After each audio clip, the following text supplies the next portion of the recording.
All right. I'm going to do my best not to pull a Chris Farley here. It's the man, the myth, the legend, my Jersey boy, Jon Bon Jovi. It is a pleasure to finally meet you in person. Thank you very much. Good to be here. Welcome to Chicago. Thank you. Chicago, what a great day for it, huh? It's been beautiful. Have you had a chance to go out and enjoy any of it? I did. I walked up around Michigan Avenue for an hour. And is that really possible for you to do? It really is. It's a great fallacy. You know, I think if, hats and sunglasses were invented for guys like me to walk around like that. But just sat outside, had a little lunch and goofed around, just took up the sun. It was great. So, and not anybody kind of doing that? Yeah, one or two people. But, again, that's a part of the fallacy. It's just the music's always attracted very positive kind of people who come over and say, hey, how are you? What are you doing in town? Great, bye. Not, tackle and jump on you. Do you feel like there's a lot of, you and I, of course, have the Jersey thing in common. Everybody knows that. But there's a lot of Chicago in Jersey and vice versa. Don't you think of some real regular people? Attitude, all blue collar attitude in this town. Absolutely. And that's really what Jersey is without the high rises. Yeah. No, we just have oil tankers and refineries. And of course, we got the shore. We're talking about the new album, Lost Highway. It's awesome. Thank you. But you knew I was going to say that. I appreciate that. I love you. We go on down the list. There are too many songs to make. You Want to Make a Memory, of course, is still doing great. Very well. First single. Different kind of song for us. I think with this whole idea of the experiment of the Nashville influence on a Bon Jovi record, having been accepted last time around with Who Says You Can't Go Home, we went into You Want to Make a Memory and said, look, we're not going to be selling concert tickets. Last time we played here in Chicago, what was it? Soldier Field. Yeah. So it's not like you're going to sell Soldier Field tickets on You Want to Make a Memory. It was just a very unique song, a very unique storyline that we thought it worked for the artistic mood of and it's a sexy video too. Yeah, it worked out, didn't it? We're doing our new video here in Chicago. You are on Tuesday. And tell everybody what single it's going to be for. Lost Highway. Lost Highway is next, the title track, and we're doing the video here. And so I'm looking forward to that. Actually, it'll be the first time. You got to imagine, my goodness, maybe I've made 60, 70, 75 videos in my life. This will be the first one I've done here, so that's good news. And then we're going to record an A&E special, Lost Highway, in its entirety. And that's going to be Monday. Monday night. Yeah. So it's a Chicago weekend for us. So is the video shoot taking place then this weekend? Or? Tuesday. Yeah, Tuesday. We're staying here in town.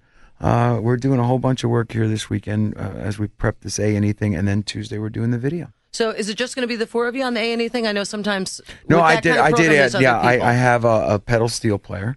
A violin player, and another guitar player. So we've added 3 people to the mix because it is going to be in its entirety, start to finish, and we want it very much to sound like the record. So I've had these side guys play on all the one-offs I've been doing leading up to this, and it's been a blast. When you can add a multi-instrumentalist. There's this man named Kurt Johnson who just pedal steel, dobro, banjo, mandolin, another guitar, another piano. It's just he's a one-man, army, and it's been great. And you're probably finding a lot of those guys when you went to Nashville, right? I mean, these are people that, like you guys, eat, breathe, sleep, great music. Unbelievable. Really, truly, what an amazing city. And they call it Music City for a reason. I mean, everybody there is somehow, if not in it, related to the music business. Now, you've been around all of our country people here the last couple of years. Like you said, certainly getting to be friends now with Big and Rich are on the album, Leanne Rimes, Jennifer Nettles from the last one. Yeah. How do you feel about people from rock and pop and whatever else, any other kind of format, kind of saying, oh, what's going on with Bon Jovi? They're doing a country record. And it's really not. To me, it's an evolution of just you guys. How do you feel about that kind of label?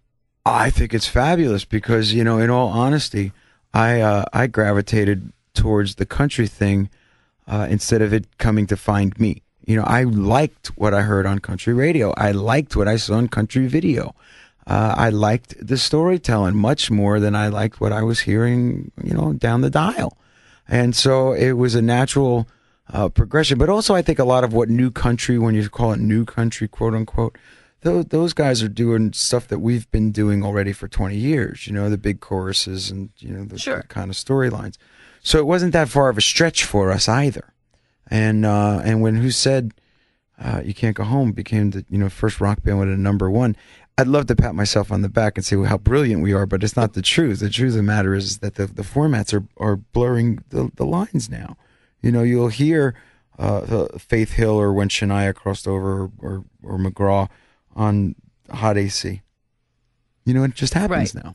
Right. Well, we're glad to have you in the. I'm very happy to be here. Trust me, I'm very happy in the to mix. be here. So, what are your plans for the weekend now, or can you tell us? Well, nothing out of the ordinary. Eat, sleep, drink, sleep. Eat, Do you sleep, have drink. like a favorite place? Are the kids in town with everybody, or it's just no, the dads? Goodness gracious, no. There's not enough. There's not enough time in the day. You know, when you're doing stuff like an A&E special, it sounds so easy, but it's a big television production, compounded by the fact that you're doing a video. And still the director's scouting locations, and you know it becomes a harrowing experience in a foreign city for that production crew. So there's gonna be a lot of work this weekend. I'd love to just do something silly, like have gone out to see the Clapton thing, or you know I couldn't even do that. Yeah, that's gonna be a great weekend for music stuff. here, but unfortunately I can't do it on the clock. There's this great thing going on in the next room. It's like Cousin It. This hand. I know this is radio, folks, but try to stay with me. We're looking out a window, and there was a hand that reached up with a camera and just set it there, put it on a timer, and then came back to check it, and then come back, and all I could see again was the hand take the camera back and disappear. We're being spied on. Come on, here. you guys. This is my debut with Bon Jovi. This is my way to say, hey, Colonia High, class of 87, look what happened to me. And now we're going to have to tank the whole thing. Come on. Seriously, my reunion just happened 2 months ago. Oh, wow. I didn't make it home You for did not? I didn't. I really wanted to. And it's really too bad now that there's not going to be one in September, because if I couldn't have gone again, I would have just sent a cardboard cutout of the two of us. And been like, hey, sorry I couldn't make it, guys. Never say goodbye. Yeah, that's us. So speaking of back home, and I'm trying real hard for all of our Chicago folks to not make it all about you and me in Jersey. I read the other day that you, even though it's home, don't really like doing New Jersey shows, in the sense it's not your favorite place. Talk to me about that. I have to qualify that answer now. But the truth of the matter is the guest lists are so long. It's every Aunt Bunny that you never wanted to see again that shows up. How come my seats aren't on the drum riser? Well, Aunt Bunny, you don't play the tambourine. You know, leave me alone. You know, it's always everybody wants to come to the party, but nobody wants to, you know, clean up afterwards or help you set it up beforehand. So that's what Jersey is. It's a great show. Giant Stadium. I mean, my goodness, we've played there so many times now, and they're always you know, epic performances. But they're a lot of work. Yeah, I'm sure. So, who are the mandatory people from back home that get to go? Every guy that says he knew you when he was a kid knows somebody who knows somebody. You know, it's a Sopranos episode. Everybody comes out, hey, I know this guy, and he's got a cousin that says he was your friend growing up. And then, you know, the security guys come in with a straight face. You're sitting there warming up. There's 75,000 people out in the seats. And there's this guy outside. He says he knows you from when you worked in the pizzeria. You go, oh, my God. Not now. The house lights are just going on. Well, what do you want me to tell him? I'm like, you know, tell him to get a life. So. Sorry, if you were meant to be in, we would have had you at the will call, right? Oh, man, it's tough.